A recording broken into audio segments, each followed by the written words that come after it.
Hay historias que no se cuentan por gusto, sino porque no dejan dormir. Hay relatos que no se inventan, simplemente ocurren, y a veces nos eligen a nosotros para ser contados. Esta noche en Más allá del papel, abrimos una puerta que muchos prefieren mantener cerrada. Nos acompaña un autor que no escribe ficción para entretener, sino para exorcizar recuerdos. Un hombre que creció entre selvas, leyendas y realidades más espeluznantes que cualquier novela. Hablamos de Abner Muñoz, nacido en 1970 en la provincia de Chiriquí, pero forjado entre los misterios del Darién profundo. Su vida parece salida de uno de sus propios libros: Brujas, Sombras en la noche, pasos que no deberían escucharse. Desde su infancia, la línea entre lo real y lo paranormal nunca estuvo del todo clara. Y aunque hoy es abogado, detective y especialista en crimen organizado, en su tiempo libre se sienta a escribir, no solo para recordar, sino para que nadie olvide que lo inexplicable también forma parte de nuestra historia. Con obras como La bruja en el árbol de laurel, El ánima que me salvó de morir o Lujuria desde la muerte, Abner ha convertido sus vivencias en relatos que hielan la sangre y despiertan preguntas que pocos se atreven a formular. Esta noche no leeremos un cuento, escucharemos a quien lo vivió. Abner, bienvenido a Más allá del papel. Gracias por aceptar esta invitación. Y para empezar, cuéntanos, ¿cuál fue tu primer encuentro con lo inexplicable? ¿Hubo algún suceso personal que te marcó y te empujó a escribir sobre lo paranormal? Hola Selena, Mohamed. Reciban un cordial saludo que extiendo a la distinguida audiencia de este podcast Más allá del papel. Es un placer y un honor para mí estar compartiendo con ustedes el día de hoy. ¿Cuál fue mi primer encuentro con lo inexplicable? Bueno, y por supuesto, si esto me marcó o empujó a escribir sobre el tema paranormal. En cuanto a cuál fue mi primer encuentro con lo inexplicable, debo decir que desde mis primeros días de nacido, al octavo para ser exacto, fui sustraído del lugar donde dormía y, gracias a que mi padre inexplicablemente despertó en ese momento y se percató que no estaba en el parapeto que a manera de cama él me había habilitado, despertó a mi madre pensando que yo estaba con ella, pero no fue así. De manera que se puso en pie de inmediato y vio la puerta que conducía al traspatio abierta de par en par. Y a mí, acostado bajo el umbral, tal como vine al mundo. Y en la lejanía, perdiéndose entre la oscuridad que formaban los abundantes árboles de mango que había en ese patio, la figura de una mujer alejándose y riendo quedamente. Al siguiente día, siguiendo la tradición de mi familia, fui dedicado en el templo al Señor y no fui molestado más en lo sucesivo. Sin embargo, he tenido otros encuentros relevantes ya siendo un adulto, algunos incluso con testigos presenciales. Mi motivación para escribir sobre lo paranormal inicialmente fue para compartir con otras personas las vivencias o experiencias propias, así como las que me ha tocado atestiguar o me han sido referidas por sus protagonistas. Pienso que forman parte de nuestra identidad como panameños, incluso como miembros de la especie humana. Sería triste que se pierdan estas historias en el tiempo. Luego de uno fallecer o pasar a otra vida, sencillamente esas historias se van con uno. ¿Qué sientes cuando estás frente a un testimonio de algo que no tiene explicación lógica? Bueno, en primera instancia es muy importante para considerarlo como un evento verídico de buena fuente, estar frente al protagonista, de ser posible, y luego a medida que se desarrolla el relato, vas evaluando la historia, pero fundamentado en un contexto de experiencias personales, información obtenida a lo largo de la vida y eventualmente te percatas que en efecto puedes estar ante un relato de un evento paranormal verídico. Por ejemplo, recuerdo, cierto día un señor de mucha experiencia en este mundo, me refirió una historia sobre sus días de minero en el río Terable, hacia el este de Chepo. Me contó que en los años 70, estando en este río buscando oro, ya que se dedicaba a la minería artesanal, una noche escuchó cómo frente a su improvisado campamento de montaña cayeron dos objetos que por el ruido que hicieron se le antojó tenían que ser de metal. De inmediato pensó en su pala y la barra de acero que utilizaba para movilizar piedras grandes. Él y su compañero iluminaron con sus linternas, pero éstas al unísono se apagaron y no volvieron a encender en toda la noche. Convencidos de que algo fuera de lo normal les rondaba, avivaron el fuego de la hoguera e intentaron no prestarle más atención al asunto, aunque, gracias a la luz de la luna y las estrellas, podían ver la silueta de lo que parecía una persona al otro lado del río. Pero ésta no hablaba, tan solo permaneció de pie frente a ellos unos instantes y luego desapareció. Cuando amaneció, las linternas volvieron a funcionar mágicamente, y al buscar dentro del agua aquello que había caído durante la noche, no encontraron nada. Sin embargo, en el lugar donde estaban trabajando extrayendo el mineral, encontraron sus herramientas tal como las habían dejado.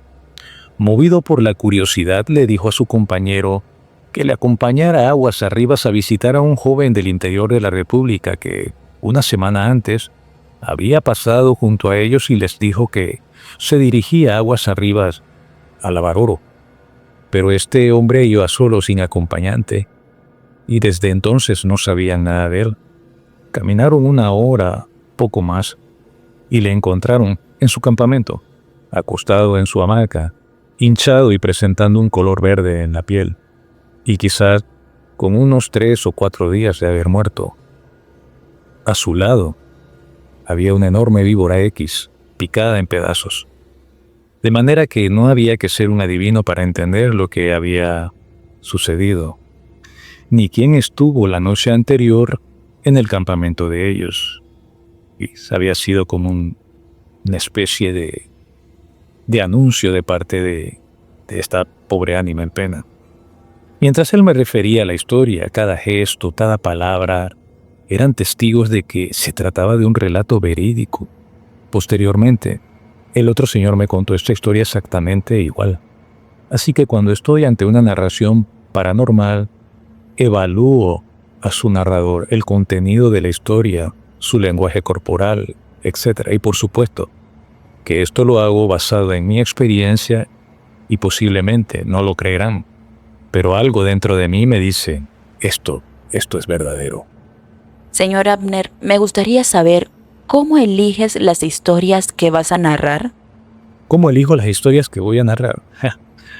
Bueno, en cuanto a las historias que selecciono para narrar o escribir, pues en lo general han sido eventos en los que he sido protagonista, en otros he sido testigo de primera mano, es decir, me ha tocado ver a la persona aún bajo los efectos del miedo, luego de haber vivido una experiencia así, y también han sido historias que me han referido amigos, conocidos ocasionalmente, especialmente gente de montaña o habitantes de zonas rurales.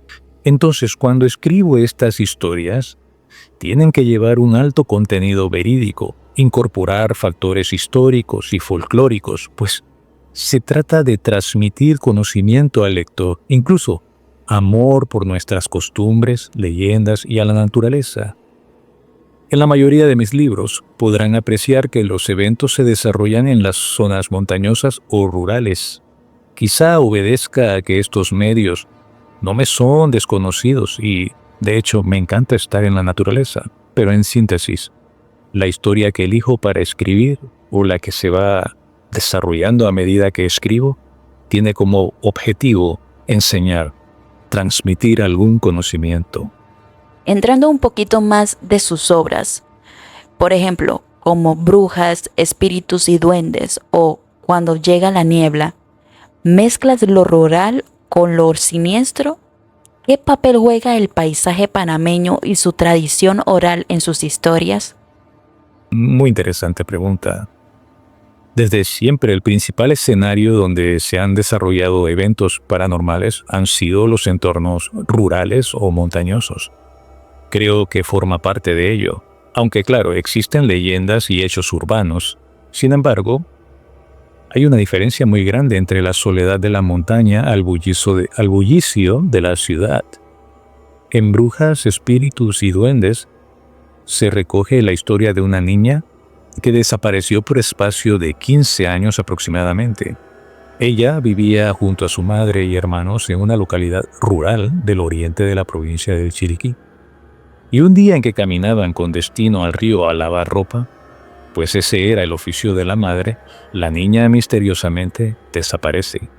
15 años más tarde, una pareja de cazadores, padre e hijo, internándose en una zona donde ningún cazador en su sano juicio ingresaba debido a las historias y leyendas negras que acompañaban esa área, ven a una hermosa mujer corriendo desnuda por la montaña, riendo como si jugara con alguien, y eventualmente cuentan la historia, y esta llega a oídos de los hermanos de la niña desaparecida, quienes la asocian y emprenden un viaje a ese lugar. Si pueden apreciar, en esta historia convergen lo rural y lo siniestro dentro del paisaje panameño, conjugando en ellos la costumbre y el folclore. Cuando llega la niebla, por otro lado, tiene un matiz un tanto diferente, pues se trata de un ser despreciable que en efecto existió y con quien tuve la oportunidad de cruzarme. Hablo de su protagonista. Respecto a ese individuo en la historia, se cuentan algunos eventos verídicos, especialmente en lo que hace alusión a la maldad que lo caracterizó, pues ya el sujeto murió.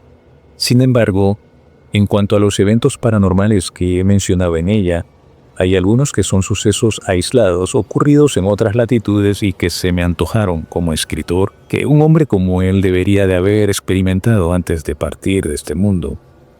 Esta es una de las cosas que me encanta de escribir, que eres capaz de crear mundos, personajes y vidas a tu antojo. Otra obra, La criatura nació muerta. Es un título fuerte, casi poético y a la vez escalofriante. ¿Cómo surgió esa historia? Coincido con ustedes, La criatura nació muerta es un título fuerte, sugerente y realmente tiene algo de poético, aunque poesía tétrica, que de hecho es la que me encanta escribir. Bien, esta historia es una de mis favoritas, pues se ambienta al Darién que yo conocí, precario, carente de todo, en el cual su gente se encontraba olvidada por los gobernantes de turno, quienes solo se acordaban de ese lugar en época de política, aunque esto no ha cambiado mucho. Aquí trato de resaltar la bajeza, la podedumbre del político criollo, que por decenas de años ha explotado y menospreciado al campesino, al indígena, casi como si su posición social fuese para él un acto divino que lo ubica por encima de los demás, hasta que tocan a sus hijos o a un familiar. Oh, sí. Para un político, él y sus hijos no cometen delitos. Ellos, a lo sumo, podrían cometer pequeños errores. Y en esta historia resalta todo esto, así como el servilismo propio de muchos militares y policías a lo largo de nuestra historia patria, que sin dignidad ni amor propio han actuado como criminales al servicio del político criollo. En esta historia en particular, dejo que mi mente se aproxime a lo fantástico, pero no por ello imposible de que suceda. Y tenemos que la historia toma un matiz de eventos paranormales en una morgue, con la llegada del cadáver de una preciosa joven de la etnia emberá, de apenas unos 19 años, que presentaba una hinchazón en el vientre, y esta fue interpretada por el forense como la hinchazón propia de los cadáveres después de cierto tiempo. Sin embargo, durante la necropsia, la muerta expulsa a una bebé y ésta llora. Entonces la historia se desarrolla dentro de lo pintoresco del Darién de antaño, las costumbres de hombres y mujeres, sus oficios y diario vivir. Los eventos paranormales y la venganza que se cobran por esas dos vidas, quienes menos espera el lector, le llevan a concluir que él mismo, en los zapatos de los protagonistas, tendría la oportunidad de haberlo hecho también. de haber brindado justicia a estas personas que tuvieron de por sí una horrible muerte que se desarrolla durante el relato. Es una historia muy interesante, es una historia muy folclórica y que te acerca, te aproxima mucho a lo que solía ser el Darien de antaño.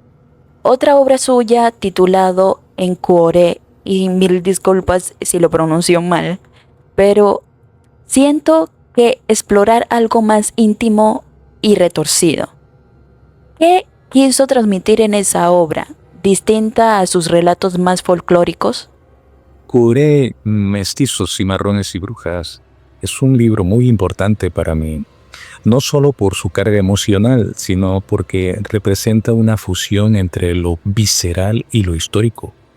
Aunque contiene escenas sexualmente explícitas, no están ahí por morbo ni provocación, sino porque retratan realidades profundamente humanas. El cuerpo, el deseo, la violencia, la traición, todo eso es parte de la historia de nuestros pueblos, aunque a veces se prefiera ocultarlo. A diferencia de mis relatos más folclóricos, aquí me sumerjo en lo crudo, en lo que molesta, en lo que duele, pero también en lo que revela y que no podemos obviar, que es una realidad fehaciente dentro de la especie humana. La novela tiene un trasfondo histórico muy fuerte, basado en fuentes serias, de esas que no se enseñan en la escuela. Empecemos por desglosar el nombre de la obra. Cuore tenía antiguamente un significado en la lengua de la nación Coiba, a la que los españoles solían llamar la provincia de Coiba, y que se ubicaba de Chame en adelante hacia occidente. Cuore nace producto de la violación de su madre, una mujer de una tribu del norte de Veraguas, río Belén. En aquel entonces era conocido como río Yebra. Ella lo llamó Cuore, que quiere decir libre. Pero el libro presenta el subtítulo Mestizos, Cimarrones y Brujas. Esto obedece a que el protagonista es el resultado del cruce de dos mundos. Nace siendo rechazado tanto por los indígenas al ser un mestizo, así como por los europeos por la misma razón. Incluso peor, pues lo ven como un ser inferior. Su época coincide con el levantamiento de los cimarrones en Panamá, la llegada al Darién casi al unísono de las naciones Guna y Emberá y los Guaunán, procedentes del norte de la actual Colombia y del río Atrato, huyendo de la invasión europea que estaba penetrando en sus tierras. Estas tribus traían sus conflictos propios, pues tenían guerras frecuentemente en su lugar de origen. Y por supuesto que en Panamá no es que firmaron la paz, acá también tenían sus combates. Más que todo peleando el territorio de los antiguos habitantes, los cuevas. Entonces, en este periodo tenemos que converge la brujería europea traída al continente, según los mismos escritores de la época, por la mujer española, el chamanismo indígena y el animismo del negro africano, y se forma una amalgama que dentro del contexto del libro intento explicar a mi manera. En esta obra se fusiona la historia, la aventura, lo paranormal, así como las pasiones propias del ser humano sin importar época ni origen. Se utilizan muchos términos de la lengua cueva, Emberá, Guaunán, Guna, y la de los verdaderos originarios de Panamá, los Noble y los Buglé, así como terminología utilizada por los europeos, propia del castellano antiguo. Y por ello el libro cuenta con glosario en sus pies de página, para que el lector comprenda a qué me refiero en cada momento.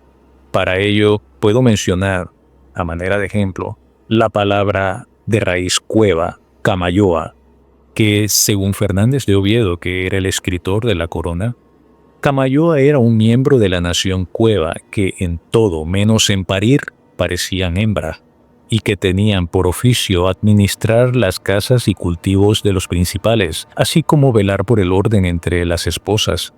Eran muy queridos y respetados entre el pueblo cueva. Esto solo a manera de ejemplo, pues hay muchos otros términos. Intento resaltar el sentir de los primeros mestizos y habitantes de esta tierra durante aquella época, sugiriendo su forma de vivir, pelear, amar y morir. Al final, todo gira en torno a transmitir un sentir y conocimientos. Quiero agregar que este libro tiene una dimensión íntima y transgresora. La capacidad del libro para mostrar el placer, la violencia y la traición sin filtro le otorga una honestidad brutal. Nada de lo humano le es ajeno. Como escritor, intento mediante esta obra llevarnos a preguntarnos no solo por el pasado histórico, sino por la forma en que las heridas coloniales siguen presentes en nuestras identidades colectivas. Otra pregunta, ¿qué opina de quienes dicen que todo esto son solo cuentos?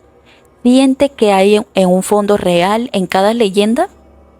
Bueno, respecto a las personas que dicen que son cuentos, pues les respeto su opinión. Sí mismo como se las respetaré cuando luego de haber vivido algo como eso, cambien de parecer.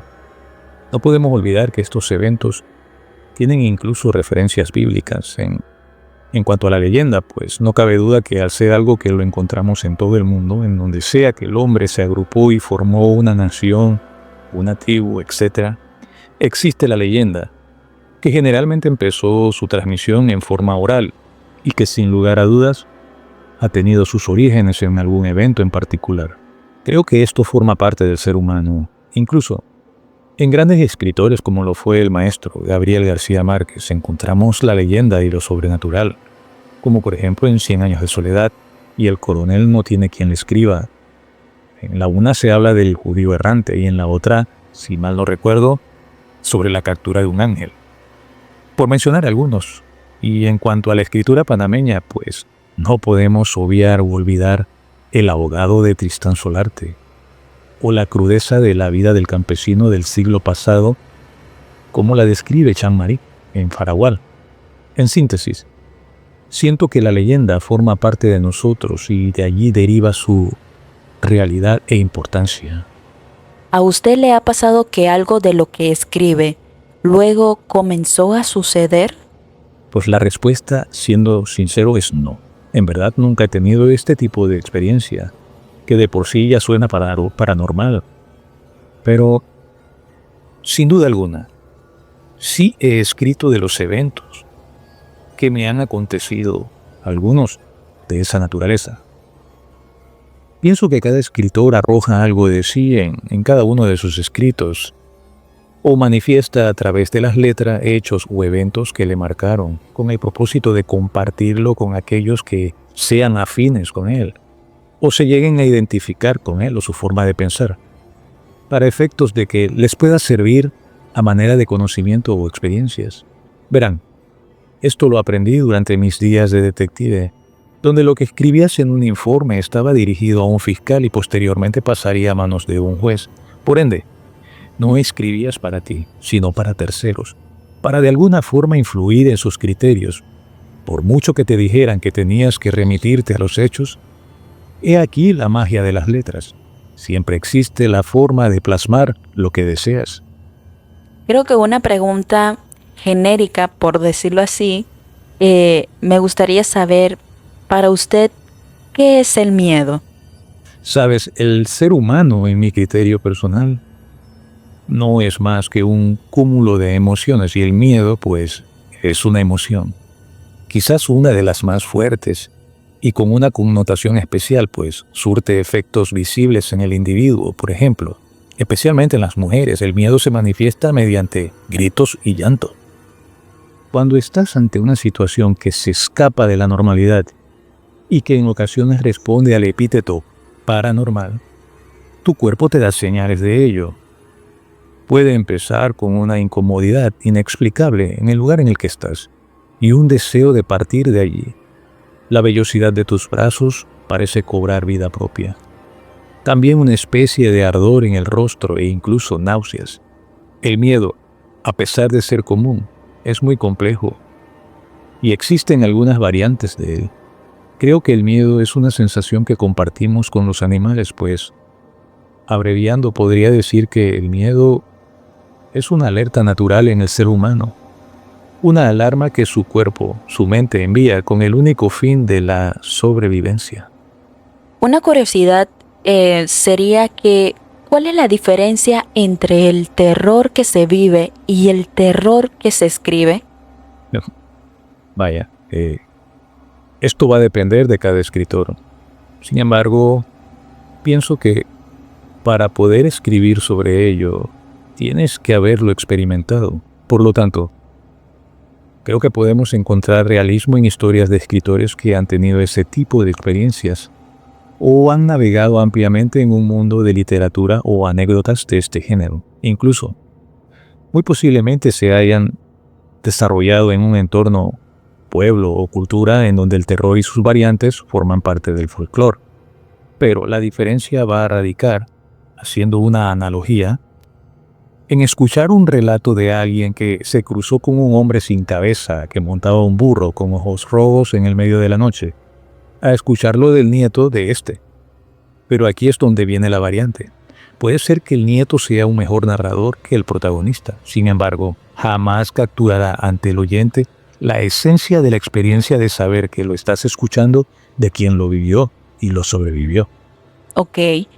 A ver, ¿qué importancia le da a la atmósfera, al silencio, a lo que no se dice en sus textos? La atmósfera del relato o del libro en donde se desarrolla la trama es de suma importancia y considero que introducir al lector dentro de este paisaje es crucial para la comprensión de lo que se desea transmitir. Es decir, que quien lee sienta lo mismo que tú al escribir. Me ha sucedido que durante la descripción de un evento, su drama es tan crudo, tan humano, que he llorado mientras lo escribo. Y de pronto me ha venido a la mente una ocurrencia tan jocosa que me desternillo de risa cada vez que lo leo. Y eso es lo que deseo transmitir a quien lee.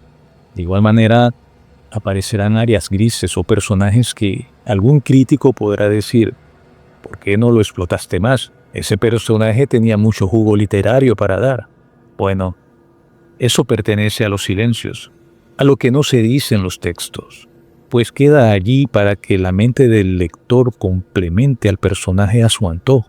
En ocasiones el personaje, si se profundiza en él, puede llegar a ser identificado, y cada uno merece respeto, especialmente si se tratan de historias basadas en hechos. Es como una especie de salvaguarda de la identidad del individuo. Otra curiosidad es que ¿alguna vez has sentido que algo o alguien le acompaña mientras escribe estas historias? No, la verdad es que no. No. Lo que sí sé es que existen momentos en los que la inspiración me llega en forma repentina y es cuando mi mente se sincroniza con mis dedos y escribo a una velocidad increíble, como si tuviera miedo de que las ideas escaparan de mi mente antes de poder plasmarlas en el teclado. Sin embargo, he estado en lugares, sobre todo en la montaña, donde se supone que estoy solo, pero es evidente para mí que no lo estoy. En cuanto a ello, solo puedo decir que he sido protegido por Dios y sus ángeles, y de ello no me queda la menor duda. Te puedo referir que, siendo un muchacho como de unos 18 años de edad, 17, 18 años de edad, vivía yo para aquel entonces en el Darién, porque en Panamá había una crisis económica muy grande y el gobierno no le pagaba a las personas, no había dinero y la gente estaba pasando mucho trabajo. Entonces nos fuimos al Darién, mi mamá, mis hermanas y yo fuimos a habitar en la finca de mi abuelo. Y en la finca de mi abuelo había una quebrada que era conocida como La Lajosa. A mí me encantaba la cacería. Entonces un día, como a las 9 de la mañana, 10, tomé la escopeta del viejo y utilizando el cauce de la quebrada, me fui caminando a aguas arriba por la montaña de cacería. Caminé y caminé y caminé hasta encontrar una cascada, una enorme cascada como de unos 20 o 25 metros de altura. Subí la cascada. Cuando llegué a la parte de arriba de la cascada, porque esto es subiendo la cordillera, era subiendo la cordillera que, si no me equivoco, es conocida como el Filo del Tallo. Al llegar arriba había un árbol de espavé que se había caído y estaba sobre el cauce de la quebrada parcialmente. El asunto es que a través del follaje del árbol pude ver que había un venado corzo comiendo esta semillita que cae del árbol, que se conoce como cornozuelo. Y yo alineé mi escopeta y le disparé al animal. El animal brincó hacia el monte. Parado frente al árbol de espavé, el animal brincó hacia mi izquierda. Corrí tras él y luego de unos segundos, quizás un minuto, llegué a un lugar donde daba la impresión como de que se hubiese revolcado, pero no había rastros de sangre ni nada. Y me llamó la atención poderosamente que no escuchaba la quebrada y la caída del agua de aquella cascada, que eso se escuchaba a muchos metros de distancia. Intenté regresar al lugar donde había hecho el disparo, ya dando por perdido el animal, y no lograba dar con aquel lugar. Y esto lo intenté infinidades de veces, tantas que opté por irme por lo lógico. Ya cuando estaba coronando las 3 de la tarde quizás, dije, bueno, yo voy a optar por bajar la cordillera y en cualquier momento yo tengo que encontrarme el cauce de la quebrada. Caminé y empezó a caer uno de los aguaceros más grandes que he visto en mi vida, de esos que suelen caer en las selvas del Darién o solían caer. Y nada, para nada. Entonces la desesperación ya me estaba agarrando. Sabes, la noche se acercaba porque en las montañas anochece muy rápido. De manera que mentalmente hice una oración y luego dije, Jesús, ayúdame. Y escucha esto, al abrir los ojos la cascada estaba frente a mí y yo estaba dentro del cauce de la quebrada. Mis botas estaban dentro del agua y hasta hacía unos segundos atrás no tenía la más mínima idea de dónde estaba, no había quebrada cerca y mucho menos cascada. Así que me encontraba bajo los efectos de una ilusión óptica de alguna bruja, que posteriormente llegué a saber quién era y llegué a saber que se dedicaba a estas cosas. Y yo no era la única víctima, otros habían tenido esta misma experiencia. Ahora, si pudiera advertirle algo a quienes leen sus libros a altas horas de la noche, díganos qué sería. A la hora que sea. Lo primero sería que se van a encontrar con contenido adulto para personas con criterio formado. Y a pesar de que mis libros giran en torno a eventos paranormales, la mayoría de ellos fundamentados en hechos, pues la verdad es que la narrativa está proyectada a que el lector se compenetre con la historia y disfrute de ella. No obstante, deben saber que estamos rodeados de entidades que se complacen en atormentarnos. Me refiero a demonios y espíritus. Lucifer, al ser expulsado del cielo, se trajo consigo a la tercera parte de los ángeles, y eso representa un contingente de seres espirituales con poderes, sin nada más que hacer que atormentarla débilmente del ser humano. De manera que usted procure siempre encomendarse a las fuerzas del bien, sea cual sea la denominación que usted le dé. En cuanto a esto, yo puedo dar testimonio de ello. Es totalmente funcional. Antes de finalizar, ¿qué le gustaría que recordaran sus lectores cuando cierran el libro? Sabes, me gustaría que recuerden la historia y sus personajes, de manera tal que puedan referirla oralmente si les tocase, y quizá, aunque sé que suena ambicioso, con la misma pasión que sentí yo al escribirla. Es decir, que al finalizar un libro escrito por Abner Muñoz, puedan sentir que conocieron otra época y a otra gente que ahora vivirá en su memoria. Y ya por último, ¿podría leernos un fragmento de alguna de sus obras para ya llamar la atención a quienes nos escuchan? Con gusto les leeré un fragmento de la novela Lujuria desde la muerte. Cierta ocasión, pasada la medianoche, me despertó el llanto de la nena. Me incorporé en la cama apartando a Amanda hacia un lado y pude ver que la niña lloraba desconsoladamente, ocultando su rostro a la ventana que daba al patio posterior. Me llamó la atención el llanto de la pequeña de apenas 3 añitos, pues era constante, pero quedo, como si tratara ella misma de ahogarlo, de manera que nadie lo escuchara, y con sus pequeñas manitos tapaba su carita. Caminé hacia ella y la tomé en mis brazos arrullándola y preguntándole qué le pasaba. No respondía, pero su llanto se acrecentaba cada vez que me acercaba a la ventana. Daba la impresión de que afuera algo la asustaba. La acosté al lado de su madre y atisbé por los cristales de la ventana, pero no logré ver nada fuera de lo común. Cerré la puerta del guardarropa que se encontraba ligeramente abierto y me acosté, acomodando a la verita en el centro.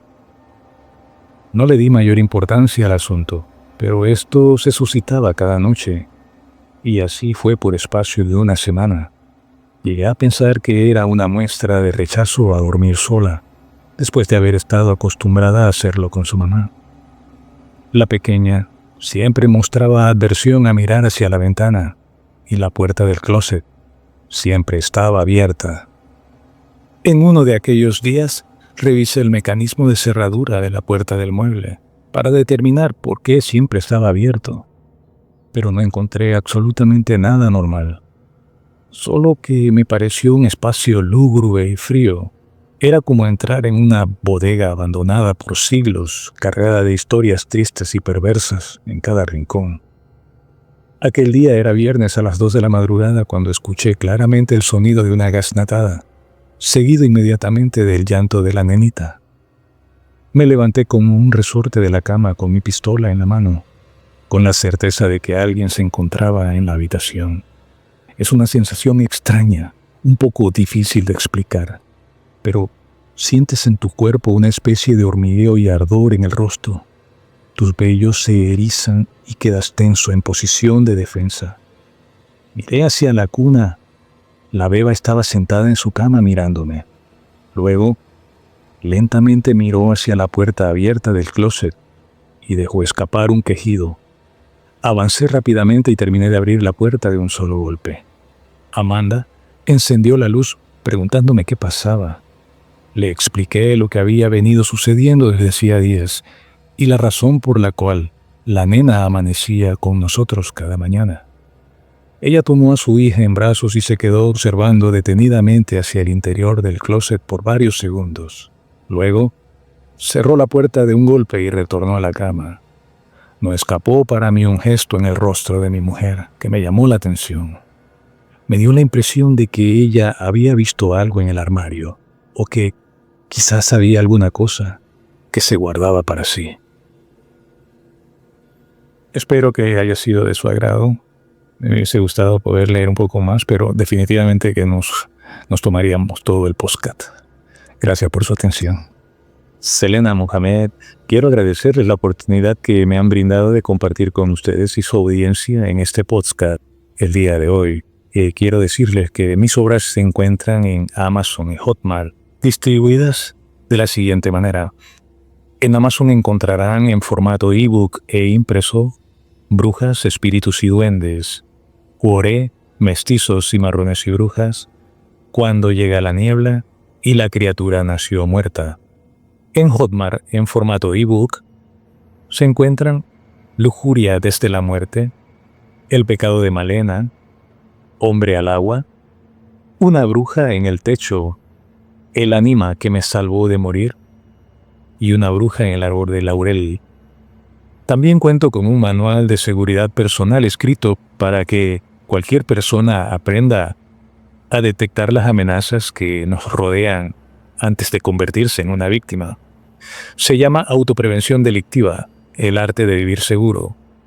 Producido bajo el sello de Factor Legal Panamá, que es mi consultorio jurídico, ya que su servidor, pues, es abogado, detective y analista del crimen. A sus servicios. Pueden seguirme en YouTube, en @leyendas y letras o @Factor Legal Panamá, que es un canal nuevo, está empezando. En Instagram me encuentro como m.mabner o incluso en TikTok como @abner197023.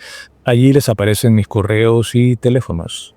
Finalmente, un abrazo a todos, mis mejores deseos y será hasta pronto. Bueno, muchísimas gracias, señor Abner Muñoz, por llevarnos consigo a esos senderos que muchos no se atreven a recordar. Escucharlo es como adentrarse en la selva de lo oculto y salir con la certeza de que hay algo más allá de lo visible. Y si tú que estás escuchando también has vivido algo que no te atreves a contar o conoces una historia que merece ser escuchada, este espacio es tuyo. Si deseas compartirlo, escríbenos al correo clubdelamedianoche021@gmail.com.